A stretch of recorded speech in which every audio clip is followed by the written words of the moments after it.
बिहार में 7 करोड़ से अधिक मतदाता हैं, जिनके लिए पहले 73,000 से ज़्यादा मतदान केंद्र हुआ करते थे।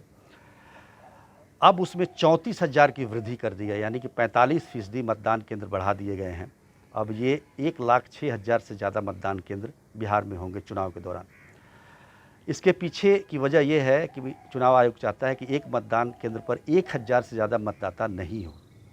वो इसलिए ताकि सोशल डिस्टेंसिंग का पालन किया जा सके। नमस्कार, आज बात बिहार में होने वाले चुनाव की। चुनाव आयोग ने स्पष्ट कर दिया है कि अब बिहार में नियत समय पर ही चुनाव होंगे। अब संशय की स्थिति खत्म हो गई है।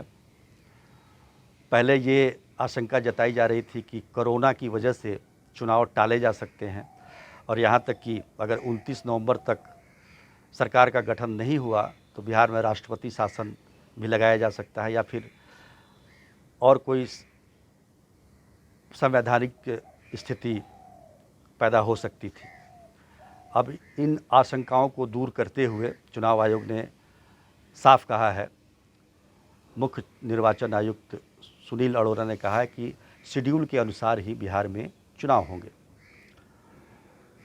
कुछ राजनीतिक दल समय पर चुनाव नहीं चाहते थे। उनको लगता था कि कोरोना का संक्रमण काफ़ी तेज़ी से बिहार में फैल रहा है, ऐसे में मतदाताओं को दिक्कत हो सकती है, खतरे का सामना करना पड़ सकता है।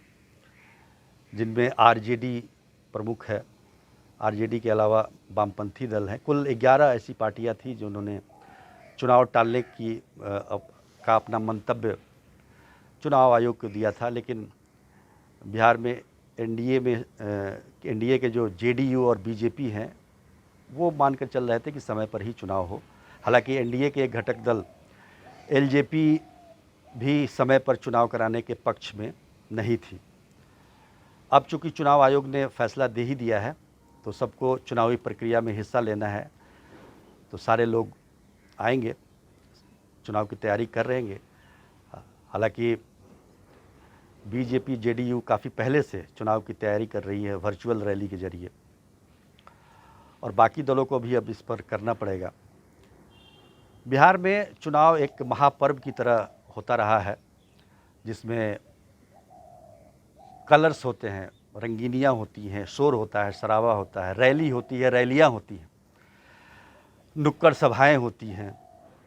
लेकिन इस बार ऐसा कुछ भी नहीं होगा, क्योंकि चुनाव आयोग जो दिशा निर्देश जारी करेगा कि जाहिर तौर पर कोरोना के संक्रमण काल में हो रहे इस पहले चुनाव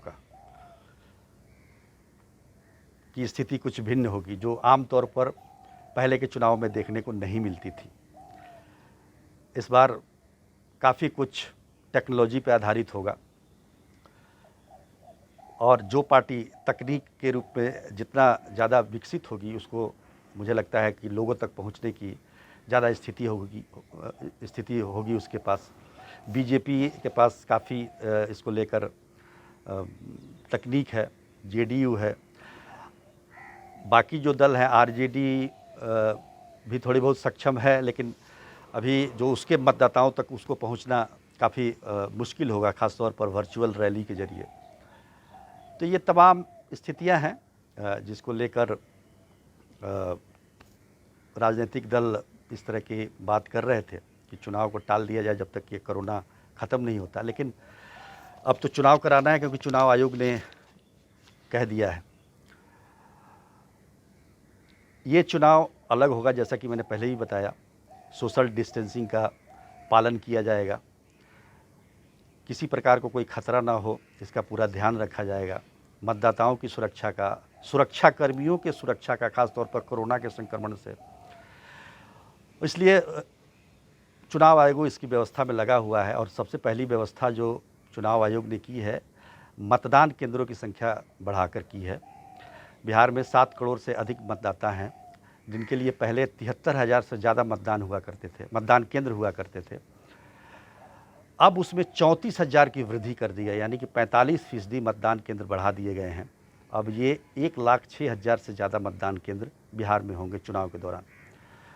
इसके पीछे की वजह यह है कि चुनाव आयोग चाहता है कि एक मतदान केंद्र पर 1,000 से ज़्यादा मतदाता नहीं हो। वो इसलिए ताकि सोशल डिस्टेंसिंग का पालन किया जा सके। सुरक्षाकर्मी को कोरोना से बचाना है, उसकी भी व्यवस्था करनी है। तो ये तमाम तैयारियां अभी चल रही है, यहाँ तक कि जैसा कि मैंने पहले ये भी बताया कि अब रैलियां और रैला सब तो होगी नहीं। नामांकन की प्रक्रिया भी ऑनलाइन होने वाली है, ताकि जो उम्मीदवार अपनी समर्थकों को लेकर नामांकन करने जाते थे, उसको देखते हुए अब ऑनलाइन नामांकन की प्रक्रिया होगी। तो कहीं से आपको भीड़ भाड़ नहीं दिखाई देगा, कहीं से आपको नहीं लगेगा कि बिहार का चुनाव है, क्योंकि ये कोरोना का काल में देश में हो रहा पहला चुनाव है बिहार का, तो इसलिए एक बड़ा प्रयोग भी हो रहा है ये। तो इन परिस्थितियों में चुनाव कराया जाएगा बिहार में। हालांकि बिहार में कोरोना की स्थिति लगातार बढ़ती जा रही है, संख्या दिन प्रतिदिन बढ़ती जा रही है। अब अक्टूबर नवंबर में क्या परिस्थिति रहेगी कहा नहीं जा सकता है। बाढ़ की भी स्थिति है, इस बार करीब 13 जिलों के 75 लाख लोग बाढ़ से प्रभावित हैं। हालांकि बाढ़ बिहार की नियति है, हर साल बाढ़ आती है, लेकिन कोरोना का ये पहला अवसर है। दूसरी सबसे बड़ी बात, अगर जहाँ तक चरणों की बात करें तो 2015 में बिहार में 5 चरणों में चुनाव कराए गए थे। 16 अक्टूबर से चुनाव शुरू हुआ था और 5 नवंबर तक चला था। 8 नवंबर को परिणाम आए थे। उससे पहले 2010 में 6 चरणों में चुनाव हुए थे बिहार में। इस बार कितने चरण में होंगे ये देखना होगा, क्योंकि ये विशेष परिस्थिति है, कोरोना काल की परिस्थिति है। इसको देखते हुए चुनाव आयोग को निर्णय लेना है। हालांकि बिहार में अधिक चरणों में चुनाव इसलिए रहे हैं क्योंकि कानून व्यवस्था और नक्सल प्रभावित क्षेत्र होने की वजह से। लेकिन इस बार मुझे लगता है कि चुनाव के चरण कम होंगे। मतदान केंद्रों की संख्या भी काफ़ी बढ़ा दी गई है। राजनीतिक दल आज से ही पूरे जोर शोर से अपनी तैयारियों में जुट गए हैं। मुझे लगता है कि सितंबर के पहले या दूसरे सप्ताह में अधिसूचना भी जारी हो जाएगी और उसके बाद से हालांकि अभी बहुत सारी तैयारी राजनीतिक दलों को करनी है बिहार में, क्योंकि एनडीए में जेडीयू और बीजेपी और एलजेपी के बीच अभी सीटों का बंटवारा नहीं हुआ है। महागठबंधन का जो आरजेडी, कांग्रेस और तमाम पार्टियां हैं, उनका अभी स्वरूप तय नहीं हुआ, उनका नेता कौन होगा।